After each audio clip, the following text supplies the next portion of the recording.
Tubalamusizaako eyo na gye muli gye musinzidde okuba nga musinza wamu naffe amwebale kutegatteko wano ku mutimbagano ogwa Emmanuel Baptist Church eri wano mu Kisenge Wakiso. Tuwulira essanyu lingi nnyo okuba nti osazeewo olwaleero n'osaza mu programu zo zonna waba ne weewaayo owulirize amaloboozi gano n'okuwulira enjiri eya Mukama. Oweereddwa omukisa, Mukama yeebazibwe. Amiina.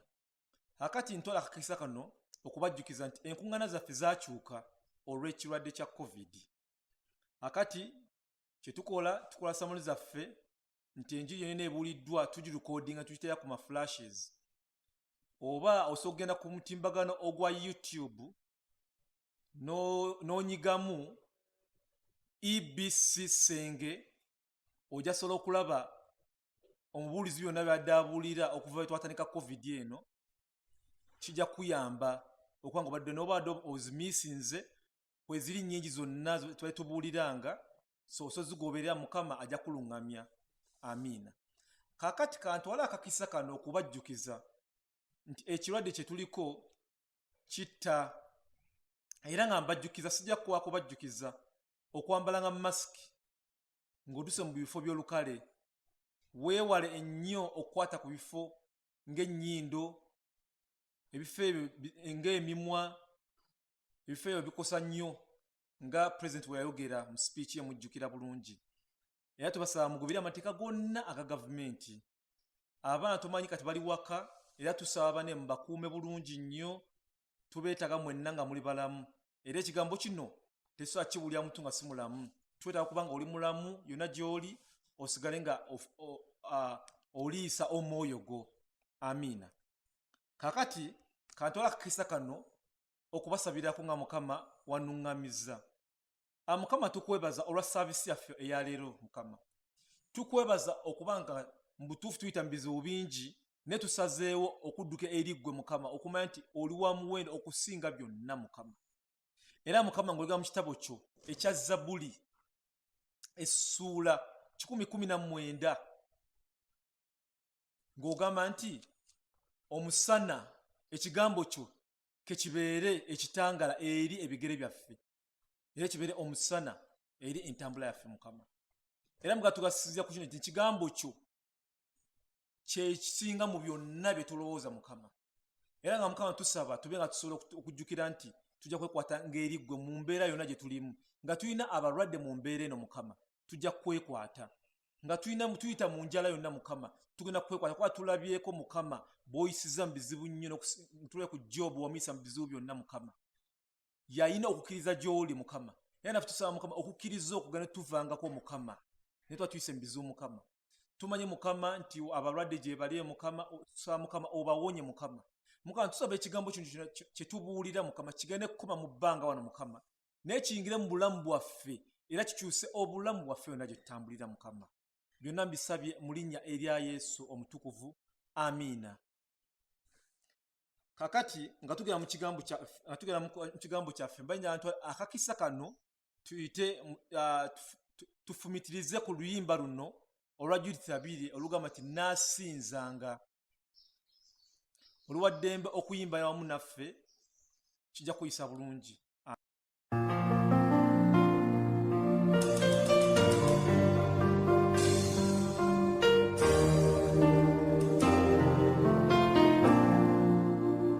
Yesu erinnya lyo n'ekigambo kyo bisukulumye okusinga byonna.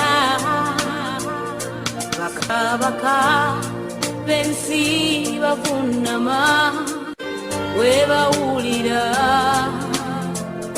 erinnya lyo. Yesu erinnya lyo bwe lyatulwa buli vivi lyonna livuunama na buli lulimi lwonna lwatula gwe Mukama nasinze erinnya lyo. Nasinza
yagulibwa nange nasinza erinnya lyo nasinza emmeeme yange nasinza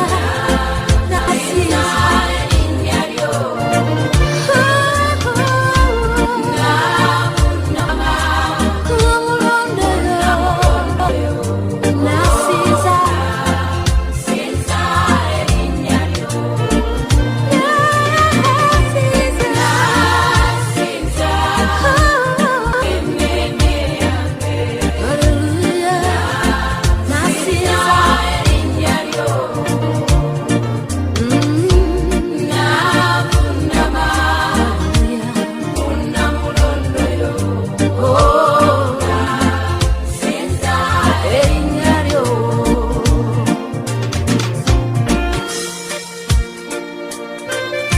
Mukama erinnya lyo n'ekigambo ky'Omukama bisukkulumye byonna nange nasinzanga erinnya ly'Omukama erisumulula emitima egisibiddwa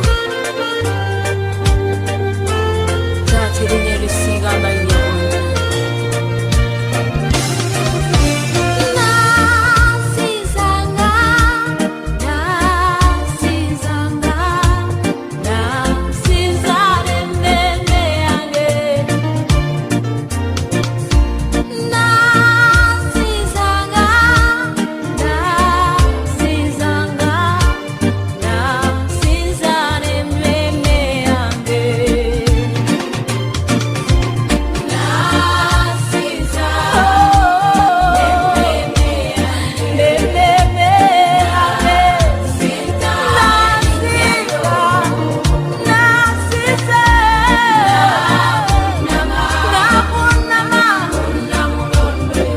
gonna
akati kantwala akakisa kano akalala okubajjukiza nti kyaki yaffe emidde ku mulamu ogugamba nti okuba nga okumanya Kristo n'okusigala nga tumumanyisa eri yonna ensi gy'eri ogwe mulamwa gwaffe era nga tusaba Mukama nti omulamwa guno gusigale mu ffe ffenna gye tuli n'olwekyo okuba nga osobodde Katonda akusobosezza okufuna enjiri eno gy'oli genda mu maaso osigale ng'omanyisa abalala eyo empeera Mukama gy'ajja tuwa amiina.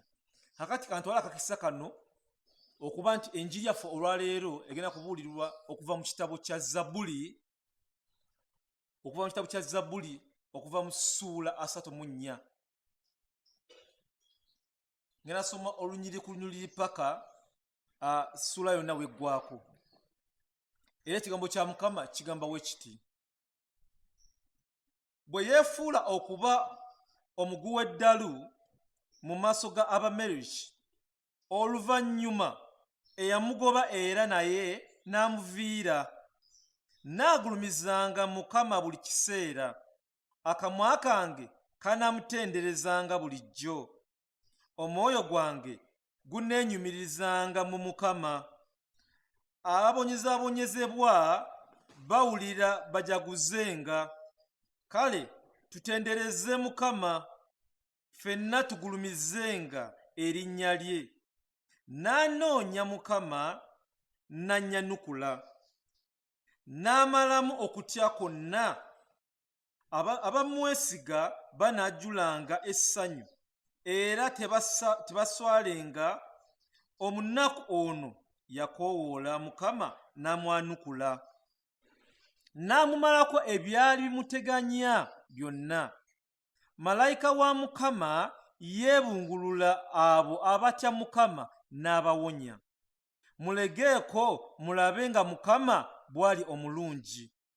Balina omukisa abaddukira gy'ali. Musseemu Mukama ekitiibwa, mmwe abatukuvu be, kubanga abamutya tebajjulenga. Empologoma zirumwa enjala ne ziggwaamu amaanyi, naye abo abanoonya Mukama ebirungi tebibaggwengako. Mujje wano abaana bange mumpulirize, mbayigirize okutya Mukama. Oyagala okuwangaala mu bulamu obulungi, okuba mu ssanyu emyaka emingi? Olulimi lwo lukumenga luleme okwogera ebitasaana, n'akamwa ko kaleme okwogera ebyo eby'obulimba.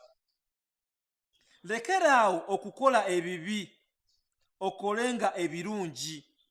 Noonya emirembe era ogigobererenga. Amaaso ga Mukama gatunuulira abo abatuukirivu, n'amatu ge gawulira okukaaba kwabwe.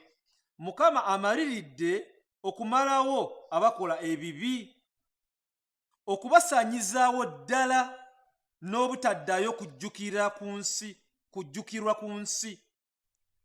Abatuukirivu bakoowoola Mukama n'abawulira, n'abawonya mu byonna ebiba bibateganya.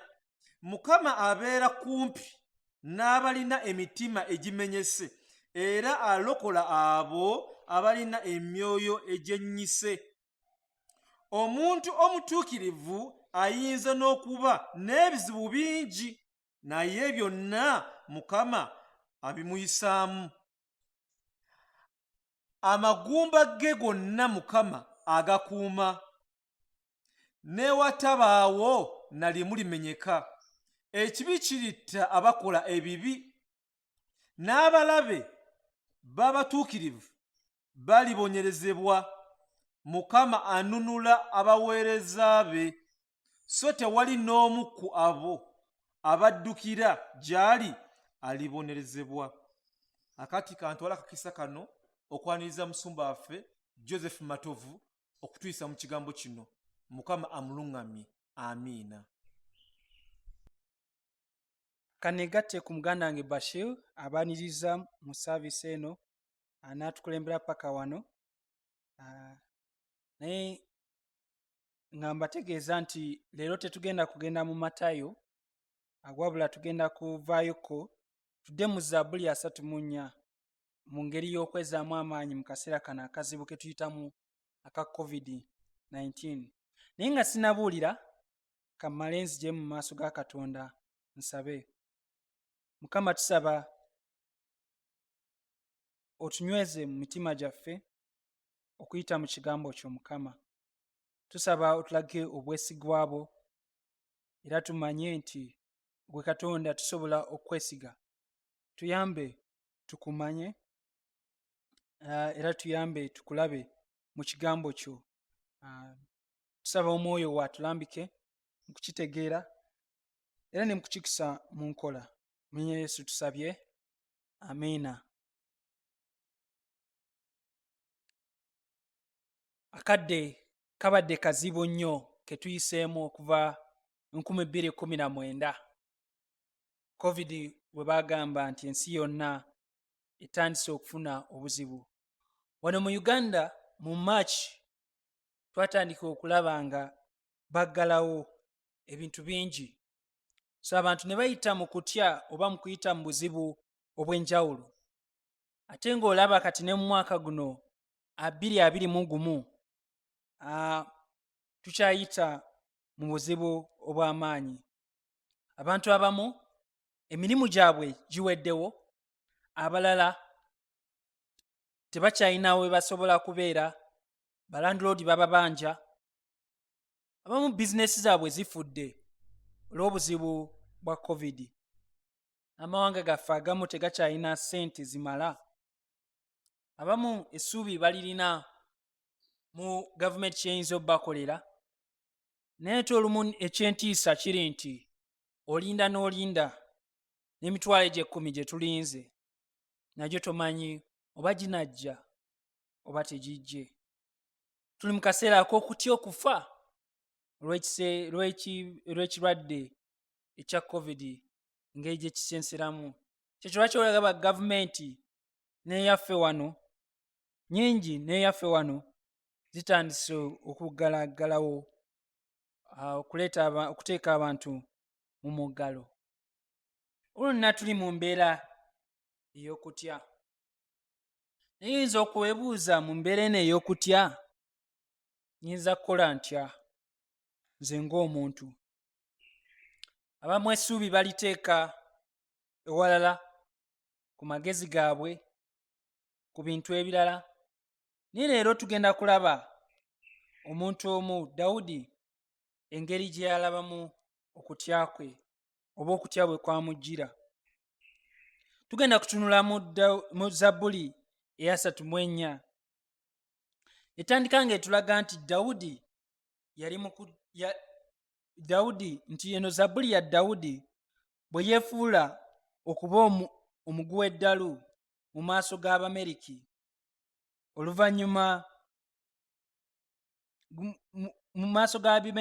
oluvannyuma eyamugoba era naye n'amuviira. Zabbuli eno etuwa olugero bwe lwagenda. Etuwa nti kati mu kaseera kano Dawudi yeefuula omulalu mu maaso ga kabaka ono Abimereki. Naye Dawudi tukimanyi nti teyali mulalu, naye olw'okuba nti yali atya olw'ekyo olw'okujja mu maaso ga Abimereki, omu ku kabaka omu ku mawanga gaali amalabe g'abo abantu ba Katonda, Abayisirayiri oba eri Abafirisuuti, n'atya nnyo n'atandika n'okwefuula omulalu olwo kabaka ono amuleke. Olugero luno Samwiri alutuviira ku ntono n'aza ku nnene ng'atutuleetera okuva mu ssuula eya 21 okuva mu Samwiri ekisooka okuva ku lunyiriri lwa 10 paka ku lw'15. Naye nga bw'aba alutujjirayo, tatujjirayo byonna, alutujjirayo mu ngeri etulaga ebyaliwo, naye nga talutujjirayo lwonna. Dawudi wano mu Zabbuli ya 34 amala n'atujjayo omwami ono yawandiika Samwiri ekisooka by'atalujjirayo. Naye sooka oleke tukuggireyo wano mu Samwiri nga bwe tuweerwa. Agamba ku lunaku olwo Dawudi n'adduka Sawulo n'agenda eri Akisi kabaka w'e Gaasi. Akisi eryo erinnya lya kabaka w'e Gaasi eriringa erinnya lino Abimereki lye batuwandiikira wano mu Zabbuli 34. Olugero lwe lumu. Naye abaweereza ba Akisi ne bamugamba nti, oyo si ye Dawudi kabaka w'ensi?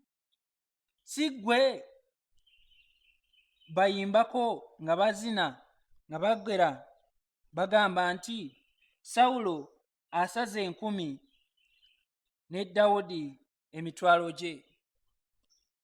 Olaba wano olugero luno lutujjirayo Dawudi obuzibu bwe yalimu obw'entiisa.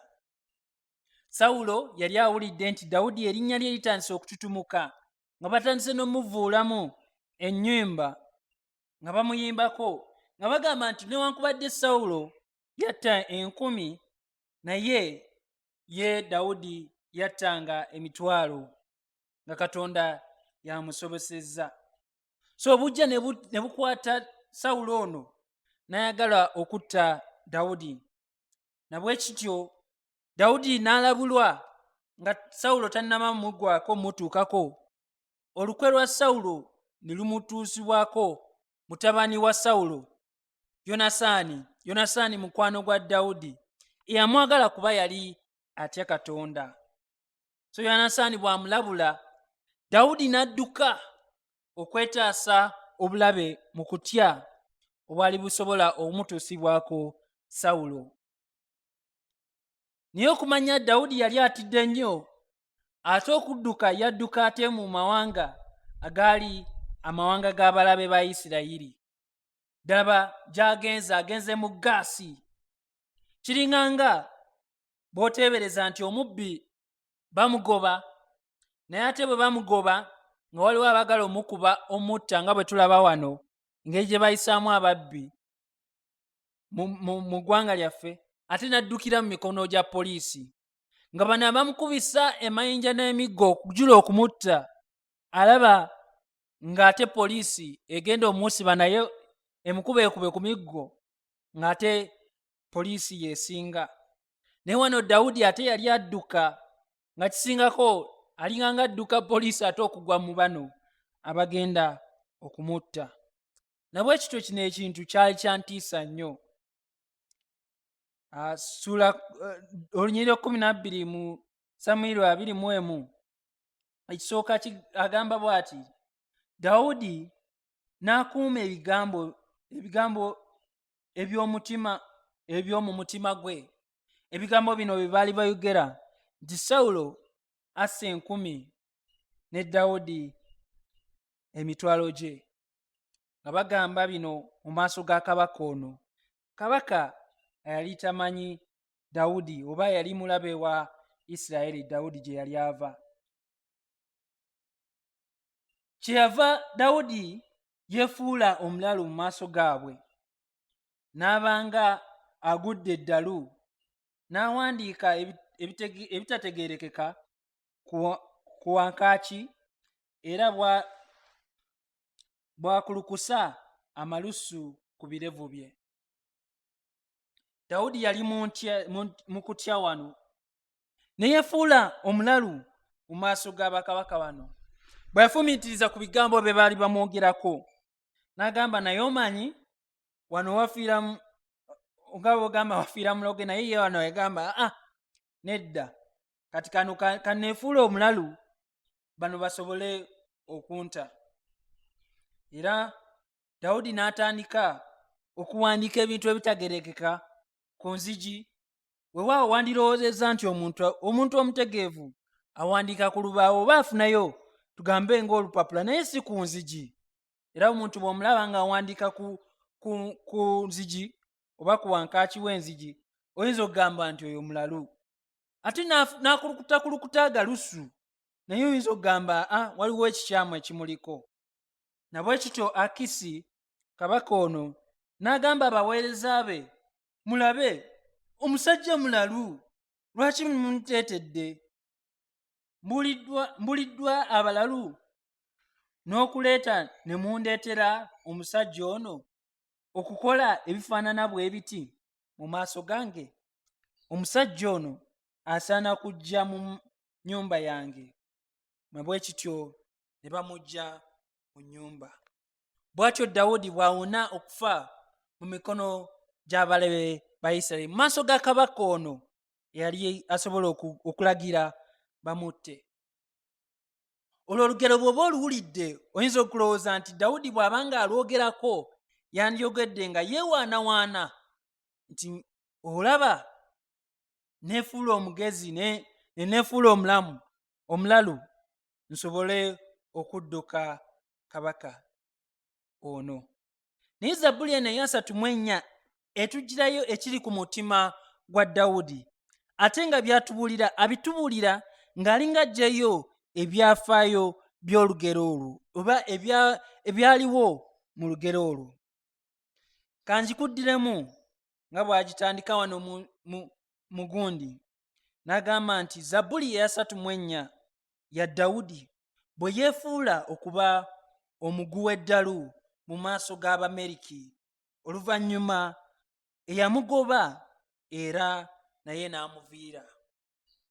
Dawudi bwe yali ng'atidde yeefuula omulalu, naye zabbuli eno agiwandiika ng'afumiitiriza ku ebyo ebyabaawo, n'agamba nti atuyita mujje mulabe obulungi bwa Katonda, mujje mulegeko mulabe nga Mukama bw'ali omulungi bw'atugamba, ng'atugamba okulaba obulungi bwa Mukama n'okumutendereza oyo Mukama, ng'atuwa obujulizi bwe nga bwe yamuwonya. Agamba nti omunaku ono yakoowoola Mukama n'amwanukula. So ekisooka Dawudi kyatugamba nga tuli mu kutya, atuyita tujje tulabe ku bulungi bwa Mukama, ng'atugirayo obujulizi bwe obw'ekyo Mukama kye yamukolera. Naye ekiddako ate atugirayo ekikula kya Mukama, era tweyongere okumwesiga nga tuyita mu buzibu. N'atugamba ekikula kye kwe kulabirira abo abamenyese emitima, kye kikula kya Mukama, okulabirira abo abamwesigye ate nga bamenyese n'emitima.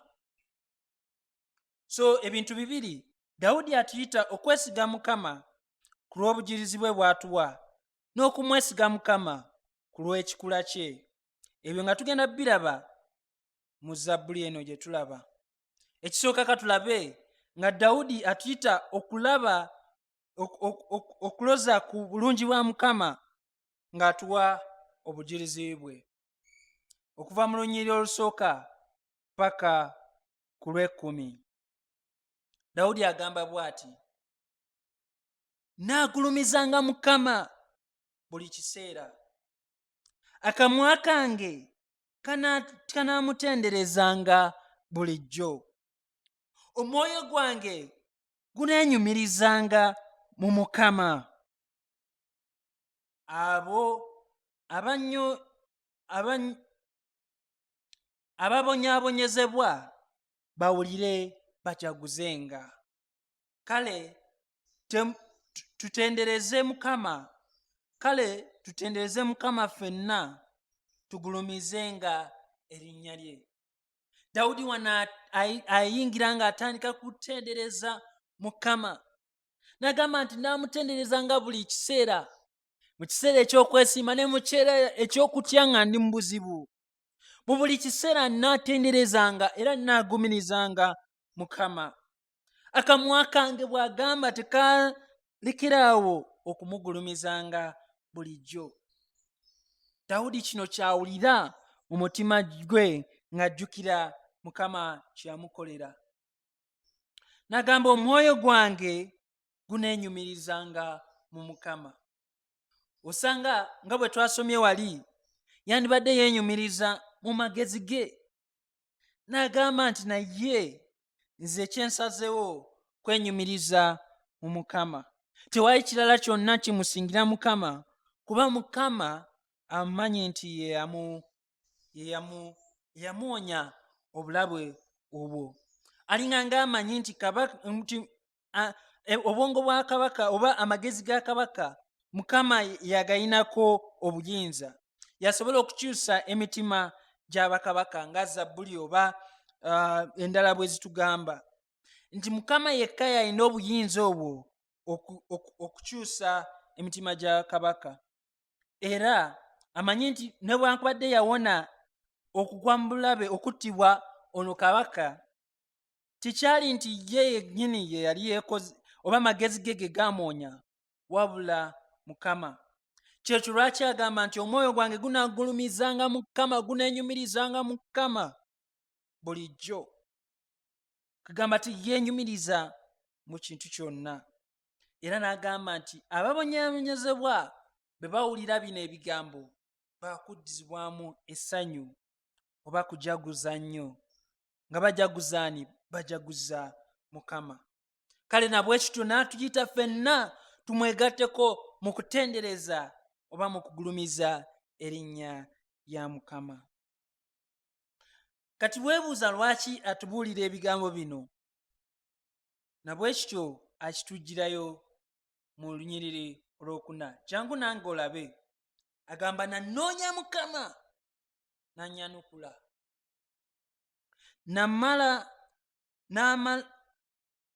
Nammalamu okutya kwonna. Abamwesiga banajjulanga essanyu era tebaaswalenga. Omunaku ono yakoola Mukama n'amwanukula n'amumalako ebyali bimuteganya byonna. Malayika wa Mukama yeebungulula abo abatya Mukama, n'abawonya. Bwe kityo Dawudi atujjirayo omuwandiisi ono mu Samwiri ekisooka ky'atatujjirayo nti Dawudi bwe yali mu kazibu kano, mu buzibu buno, yakola atya? Oba okutya, yakoowoola Mukama, ate Mukama n'amwanukula. Kyekyo lwaki Dawudi asobola okutendereza Mukama? Agamba omunaku ono yakoowoola Mukama mu kaseera ako nga talina kyakukola, nga bimusobedde, yakyuka n'akoowoola Mukama era n'amuwonya. Yamuwonya ki? Yamuwonya okutya kwonna kwe yali alina, n'amuwonya byonna ebyali bimuteganya.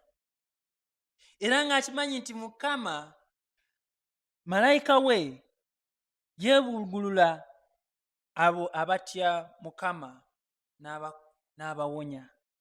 Yeetoolola ajja eri abo abatya Mukama okubawonya. Muganda wange nkubuuza, gwe kye weesize kiri mu ki? Oyinza okugamba nga Dawudi nti sirina kirala kyonna kye neesiga wabula neesize era neenyumiriza mu Mukama. Mu byonna bye tuyitamu mu kiseera kino eky'okutya, biki by'oyinza okwenyumirizaamu? Abenyumirizamu mu bintu bye balina, mu maanyi gaabwe, mu magezi gaabwe. Naye Dawudi wano atujjirayo nti ye yeesiga Mukama. Gw'omu ku abo abagamba nti neesiga Mukama, ng'omwesiga kuba ye alina obuyinza ku byonna, buli mbeera yagiyinamu obuyinza.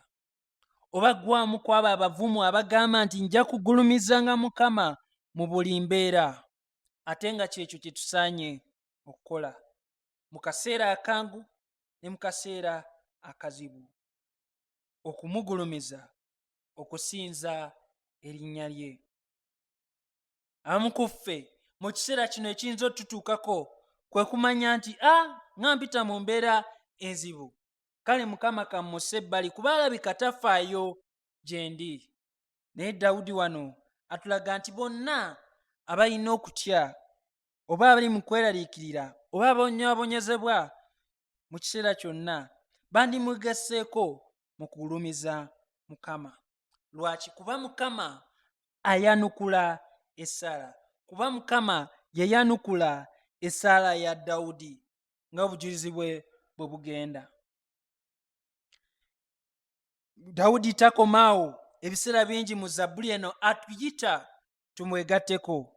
Na bwe kityo mu Zabbuli eno mu lunyiriri olw'omunaana agamba bw'ati: mulegeeko mulabe nga Mukama bw'ali obulungi, balina omukisa abaddukira gy'ali.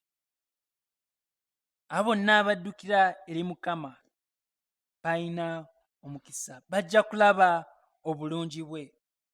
Mukama omanyi nga omulungi. Bw'olaba bino Dawudi bye yayitamu, ng'ayita mu buzibu n'okutya, n'olaba Katonda bwe yamutaasa, ne Dawudi wano ng'akuyita ojja olabe obulungi bwa Mukama. Okimanyi nti Mukama mulungi. Tuyinza tutya okulaba obulungi bwa Mukama bwe tuba nga tuli ab'omu kwabo nga Dawudi abamukoowoola, abamukaabirira. Musseemu Mukama ekitiibwa mwe abatukuvu be, kubanga abamutya tebaajulenga. Mukama ajja balabirira. Empologoma zirumwa enjala ne ziggwaamu amaanyi, naye abo abanoonya Mukama ebirungi tebiribaggwangako.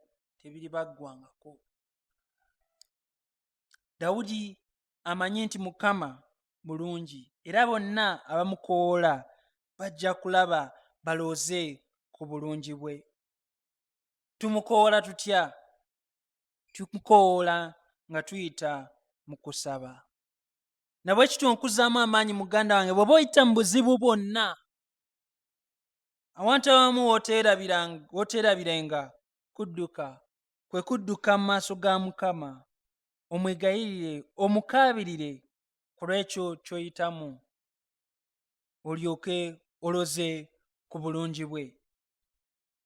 Dawudi wano agamba tujje eri Mukama tuloze ku bulungi bwe. Mukama omanyi nga omulungi. Ne mu kaseera kano weewaawo Yesu lumu yagamba nti temufuna lwakuba nti temusaba. Abamu ku mmwe oba abamu ku ffe tetufuna ku bulungi bwa Katonda kubanga tetumusaba, kubanga tetumwesize. Twesize ebirala naye ye ne tumulekerera Mukama. Nabwe kityo Dawudi wano atugamba tujje tumwesige, tumukoowole. Abamukoowoola be baliroza ku bulungi bwe.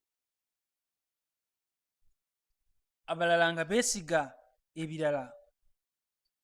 Dawudi wano atugamba tuweesige Mukama bwe tuba tukoowoola, kuba ye y'alina obuyinza ku byonna. Atandise wano ng'atugirayo obujulizi bwe, naye ekirala ky'atugirayo kye kikula kya Mukama. Ng'alinga ng'atugamba nti mwesige Mukama oba mukoowoole olw'ekikula kye. Ekikula kye ky'atugirayo kye ky'okulabirira abo abatuukirivu. Newankubadde nga kyewuunyisa nti awandiika wano ku batuukirivu, n'agamba nti Mukama ayagala okukola obulungi eri abo abatuukirivu abamwesiga. Embala y'abatuukirivu, embala y'abo Mukama bayinza okuyita abatukuvu mu maaso ge, y'embala y'okumwesiga n'omukoowoola. Ate abo abatali batukuvu oba abali mu bibi be abamussa ebbali ne babanga abatamufaako. Kanzize Dawudi ky'atugamba wano okuva ku lunyiriri lw'11 paka ku lw'22 ng'atugamba nti mwesige Mukama olw'ekikula kye. Era Dawudi atandika ng'atuyita ng'atukoowoola ng'atugamba mujje baana bange mumpulirize, mbayigirize okutya Mukama. Oyagala okuwangaala mu bulamu obulungi, okuba mu ssanyu emyaka mingi, olulimi lwo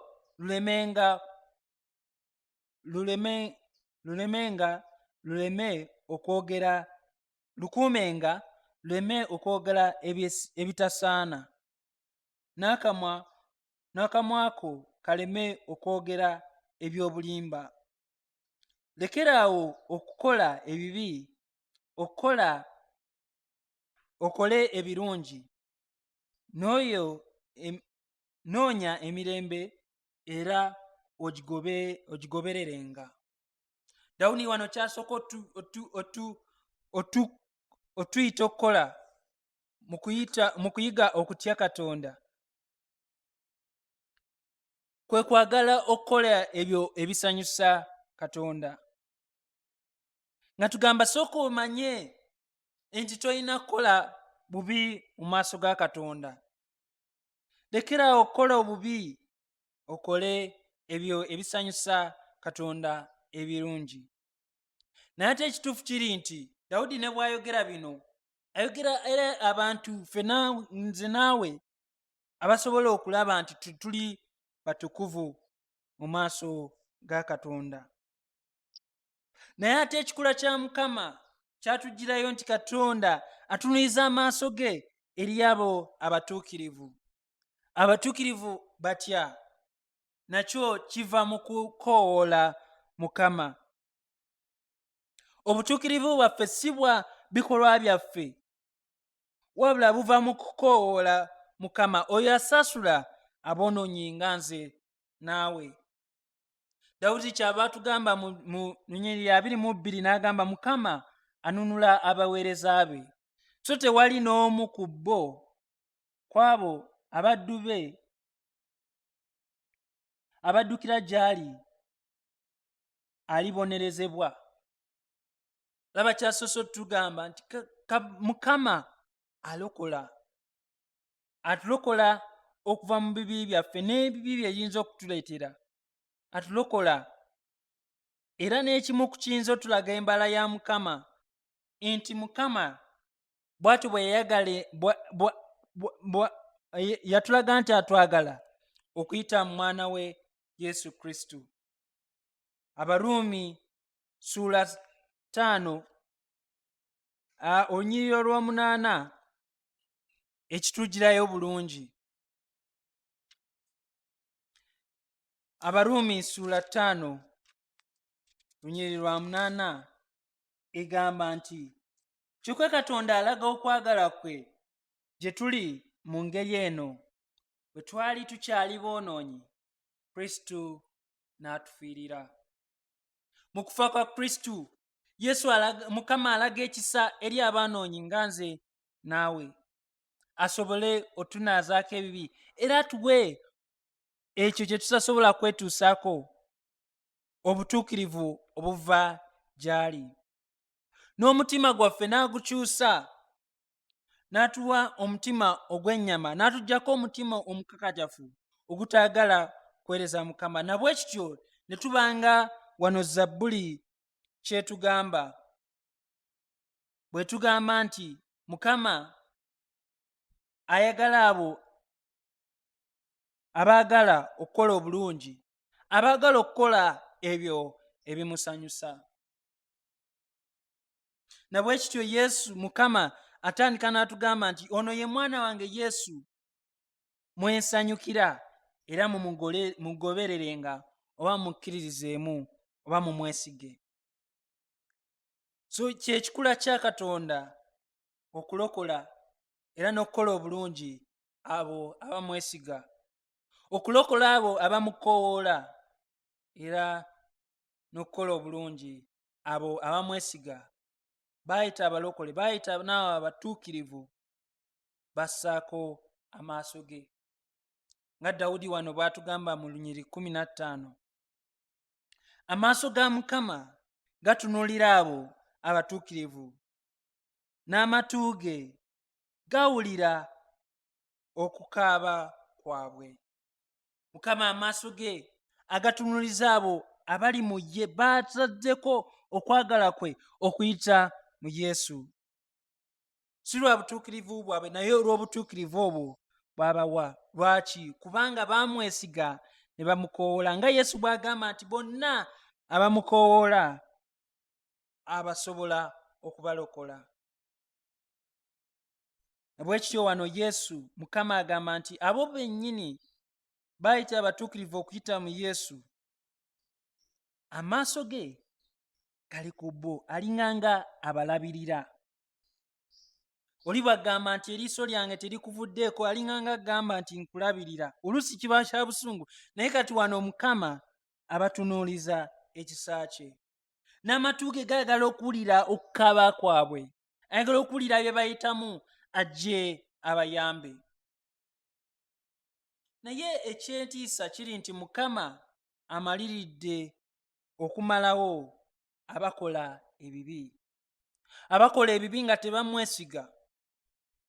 Enjawulo wano eri nti ogenda kulaba wano bwe bawandiikako tewali wagamba nti badduka gy'ali nti bamukaabirira, wabula beebo abatakaabirira Mukama, abeesiga ebyabwe ne beesiga bo bennyini, abeenyumiriza mu maanyi gaabwe, abeenyumiriza mu bo bennyini.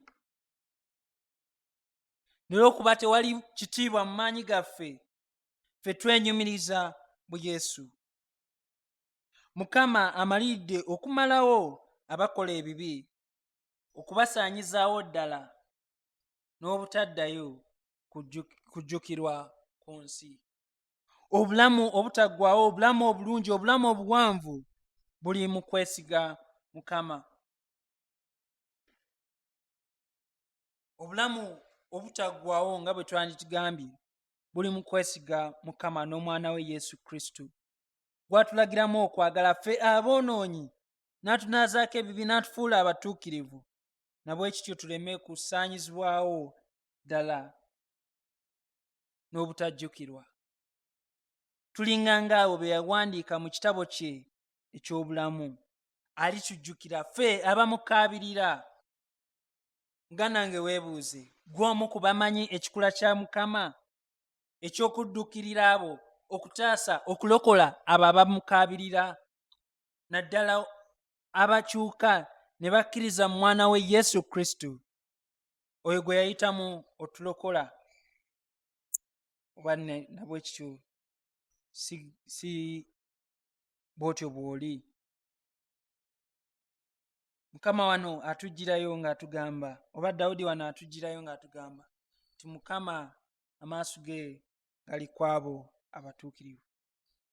Newaakubadde nga tumanyi nti tetuyinza kuba batuukirivu nga Katonda bw'atwetaaza, naye ate obutuukirivu tubufuna nga tuyita mu mukoowoola, n'okukoowoola oyo asobola okutususaako okutusaasira kwa Yesu, kwa Mukama okuyita mu kutulokola.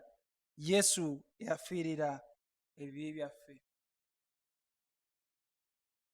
Dawudi wano ayongera okutugamba mu Bigere 17, abatuukirivu bakoowoola Mukama.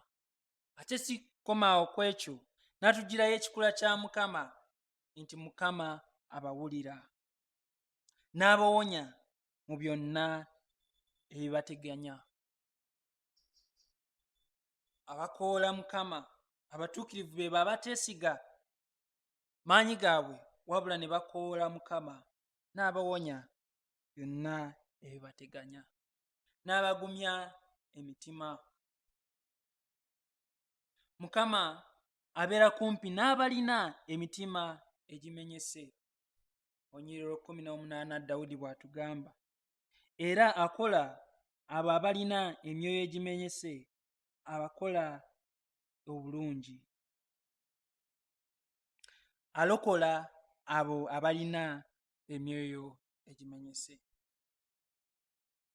Oyo alina omwoyo ogumenyese, oba atakyalina, alinganga Dawudi agamba nti omunaku sirina kye nsobola kwekolera, wabula gwe Yesu oba gwe Mukama gwasobola okunkolera.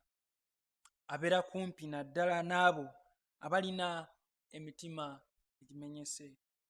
Ekintu kino kikulu okujjukira, kubanga mu kiseera ekyo ng'oyita mu buzibu, ng'omutima gwo gumenyese, oba ng'oyita mu mbeera enzibu ennyo, oyinza okulowooza nti Mukama taliiwo. Naye Zabbuli wano etujjirayo nti Mukama abeera kumpi naddala mu kiseera ekyo nga tulina emitima egimenyese, nga tuyita mu buzibu obw'amaanyi. Kyekyo lwaki tulina omugulumiza buli kaseera mu bulungi ne mu bubi. Dawudi atugamba wano tumwesige olw'ekikula kye, ekikula kye ekidduukirira abo abamukoowoola. Abatuukirivu ye bassaako amaaso ge, abatuukirivu abamukoowoola n'abawulira. Era Mukama oyo amanyi okubeera kumpi n'abo abamenyese emitima. Kansuubire nti Zabbuli eno ekuzizaamu amaanyi nga ye Dawudi bw'ayagala tuzibwemu amaanyi. Kubanga wano yasoose n'atugamba nti ababonyaabonyezebwa bawulire by'agamba era bajaguze. Bawulira nti Mukama addamu essaala zaffe, adduukirira, alokola, ebyo byonna bikuzzaamu amaanyi. Naye ate bituleetera n'ekirala ekyokunoonya ekyo kye twenyumirizaamu. Gw'omu ku abo abayinza okugamba nti nze neenyumiriza mu Mukama, oba gw'omu ku abo abayinza okugamba nti mu kaseera kano nga mpita mu buzibu ndaga nti mwesiga nga mukoowoola anyambe.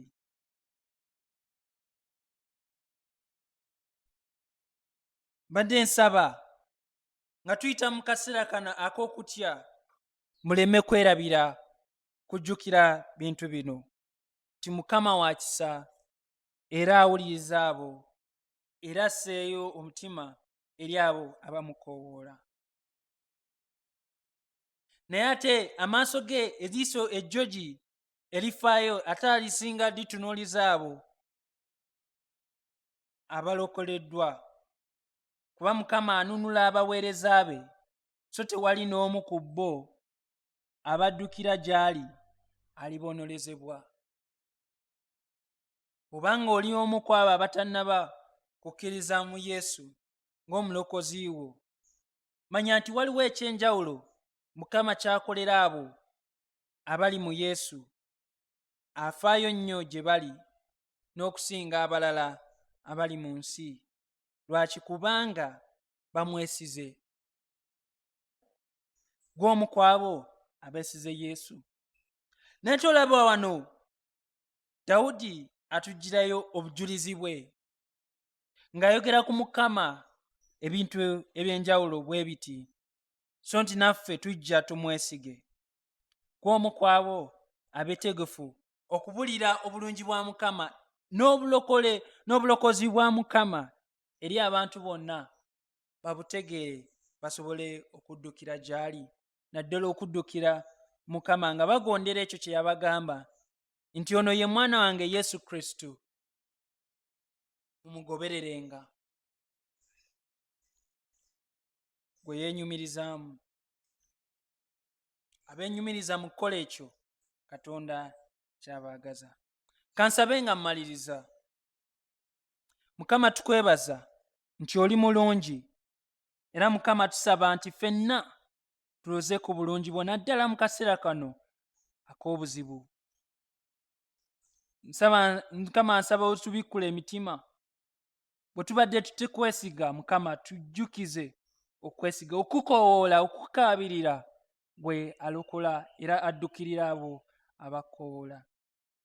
Mukama nsaba tukugulumizenga mu buli mbeera, mu bulungi ne mu bubi, era twenyumirizenga mu ggwe mu buli mbeera. Era Mukama nsaba abo bonna abayita mu mbeera enzibu, Mukama obadduukirire, kuba ky'ekikula kyo okudduukirira era n'okulokola. Naddala abo abatannaba kwesiga Mukama ng'omulokozi waabwe, nga bawulira eddoboozi lino ery'enjiri yo, Mukama tusaba bakole ekyo Mukama ky'otusaba, okwesiga omwana wo Yesu, oyo gw'oyitamu otulokola, n'ogamba nti yenna yenna akoowoola mu linnya erya Yesu ajja kulokolebwa. Mukama tubisabye nga tuyita mu linnya lya Yesu. Amin.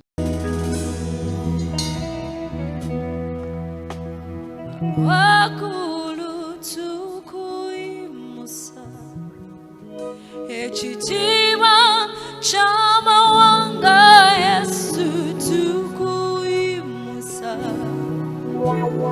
musizana Yesu tukuimusa gwe mutozi mulokozi zene nyumirizanga mugwe wagulu tukuimusa ekitiibwa chamawanga Yesu tukuimusa musizona mukama musizona Yesu tukuimusa kubanga gwe mutonzi mulokozi zende nyumirizanga mugwe temuli kitiibwa